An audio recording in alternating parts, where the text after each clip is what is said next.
মেধাবী তরুণ সাতক্ষীরার আসিফ হাসান পড়ছিলেন রাজধানীর নর্দার্ন ইউনিভার্সিটিতে ইংরেজি বিভাগের ২য় বর্ষের ছাত্র। কোটা সংস্কারের মিছিলে গিয়ে গুলিতে নিহত। আর্তনাদ আর চোখের পানিতে ভাসছেন মা, বাকরুদ্ধ বাবা।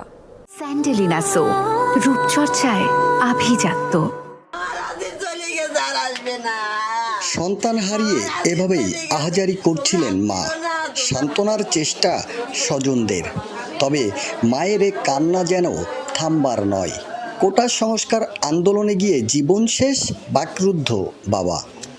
আমি বাবু আসিফির বাবা বলা দিন বাবা আমার আসিফ গলে আসবে, আর আসিফির দেওয়া দিন আমার বুকের মধ্যে। দেভাটার আসকারপুর গ্রামের আসিফ হাসান রাজধানীর নর্দার্ন ইউনিভার্সিটিতে ইংরেজি বিভাগের ২য় বর্ষের ছাত্র। ১৮ জুলাই বেলা ১২টার দিকে রাজধানীর উত্তরায় গুলিতে নিহত হয় সে।